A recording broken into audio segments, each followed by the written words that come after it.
Terimalah salam di dalam Dharma, Namo Sang Hyang Adi Budaya, Namo Buddhaya, dan salam sejahtera bagi Bapak Ibu Saudara sekalian. Ada beberapa cara sebagai wujud bakti dan orang tua, anak kepada orang tuanya. Kalau selama menjadi anak-anak, perhatian orang tua terus tertuju pada kita. Bahkan dikatakan di dalam Sutra Bhakti, sekalipun seorang anak itu sudah berusia 80 tahun, secara ekonomi mungkin sudah bisa mandiri tanpa bantuan dari orang tua. Namun tetap seorang tua yang berumur 100 tahun tetap akan mempunyai rasa khawatir terhadap anaknya yang berumur 80 tahun. Itu sudah 80 tahun, bagaimana sebelum 80 tahun ketika umur anak-anak dan remaja? Tingkat kekhawatiran seorang tua kepada anaknya pasti jauh lebih besar. Maka perhatiannya setelah bangun tidur pun pikirannya hanya tertuju pada kebahagiaan dan rasa cemas dan khawatir memikirkan anaknya. Saya juga masih punya orang tua. Saya termasuk merantau dari Jawa Tengah ke sini itu merantau. Ketika terjadi bencana dulu di Mojokerto, itu pernah ya ada longsor di Pacet. Orang tua saya lihat TV, itu juga melihat tentang kondisi lewat TV itu tentang keadaan di Mojokerto pada waktu itu banjir bandang. Nah, orang tua juga merasa khawatir padahal kita jauh juga dari sana ya. Hal yang sama Bapak Ibu sekalian yang ada di sini tentunya juga mempunyai anak ya, tetap mempunyai rasa khawatir dan cemas. Rasa bakti dan rasa hormat untuk membalas kebaikan-kebaikan orang tua tidak pernah akan cukup waktu yang kita miliki untuk membalas kebaikan orang tua itu. Maka ada sebuah ungkapan bahkan dibikin syair lagu. Kasih ibu kepada Bita, kepada saya tidak terhingga sepanjang masa. Hanya memberi tak pernah berharap untuk kembali. Orang tua ibu kita tidak pernah ketika kita jadi orang ya punya uang menyodorkan kwitansi atau pengeluaran yang pernah dikeluarkan untuk kita di masa sekolah maupun di saat di luar kota. Tidak pernah, hanya memberi, tidak pernah mengharap kembali. Sebagai balasan orang tua di dalam Sutra Bhakti maupun ajaran-ajaran Sang Buddha itu dikatakan bahwa apabila engkau ingin membalas kebaikan orang tuamu, mamahmu ya, menyadarkan yang pertama, apabila orang tua belum mempunyai keyakinan, disadarkan, dibimbing untuk mempunyai keyakinan. Dalam artian keyakinan di sini itu tidak boleh pemaksaan, bisa dimaknai sebagai sesama umat Buddha menjadi umat Buddha, namun tidak selamanya seperti itu. Karena tidak sedikit juga dalam satu keluarga orang tua dengan anaknya agamanya berbeda. Bukan berarti langsung kita paksa menurut agama kita. Meyakini atau mempunyai keyakinan tentang hukum karma, hukum sebab dan akibat. Sederhana saja, hukum sebab dan akibat tabur tuwe ya. Apabila orang tua belum yakin bahwa kebaikan akan mendatangkan kebaikan, kejahatan akan mendatangkan kejahatan, kita terangkan keyakinan itu hukum itu juga sudah termasuk mengubah keyakinan dari orang tua dari yang belum yakin menjadi yakin. Kemudian apabila orang tua itu kikir, ya, medit, pelit, karena selalu mengenang masa-masa sulit terus, ya, di saat mudanya jadi orang tua sudah punya pun pelit sekali. Ini disadarkan agar menjadi orang yang murah hati.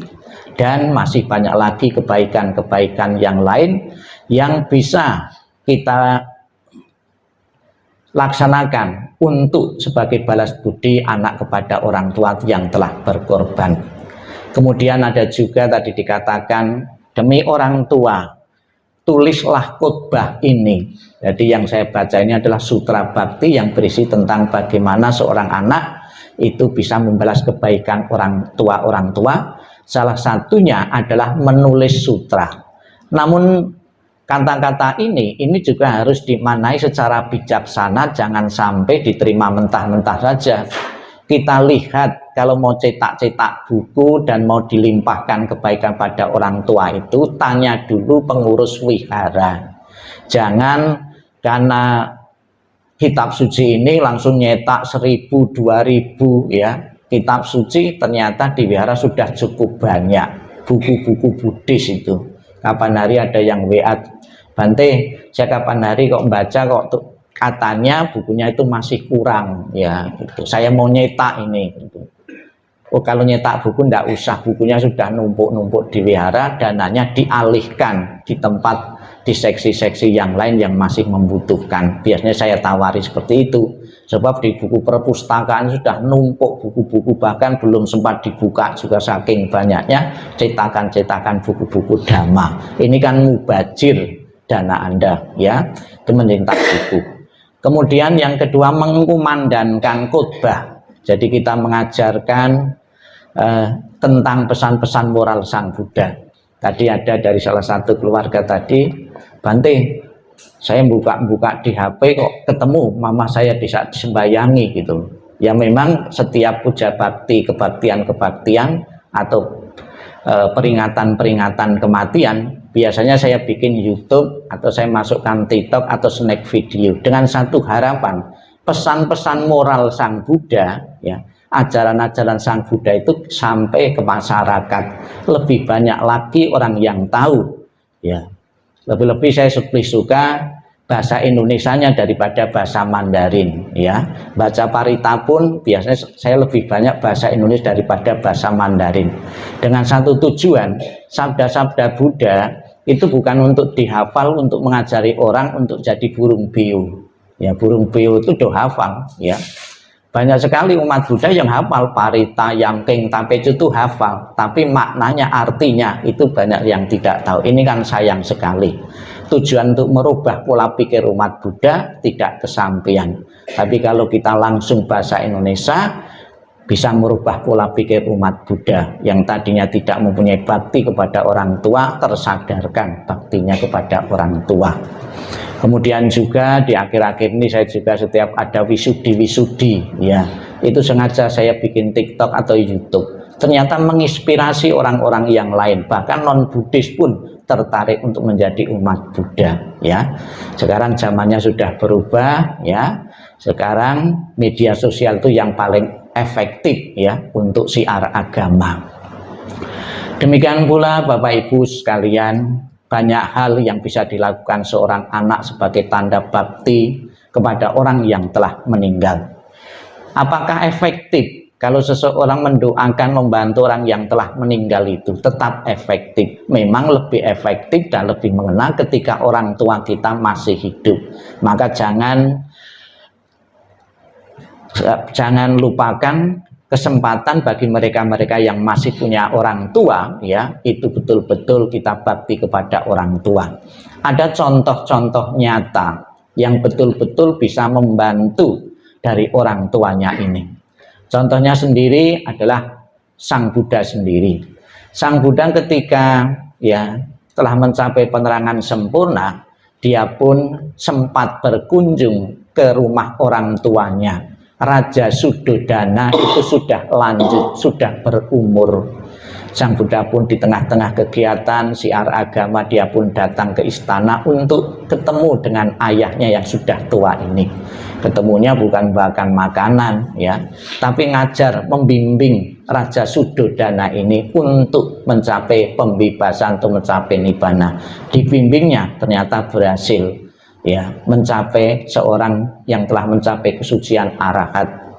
Telah mencapai kesucian arahat, menikmati kurang lebih 7 hari, langsung Raja Suddhodana itu meninggal dalam kondisi mencapai kesucian. Ini kan seorang anak menyatakan bakti dengan membimbing orang tuanya untuk mencapai alam-alam kebahagiaan, atau bahkan mencapai pembebasan. Kemudian banyak juga di dalam cerita-cerita Buddhis, Raja Bimbisara, kemudian Bhikkhu Moggallana juga mengingat kebaikan-kebaikan orang tua ketika orang tuanya telah meninggal. Dibimbingnya juga diarahkannya untuk mencapai kebahagiaan yang tertinggi.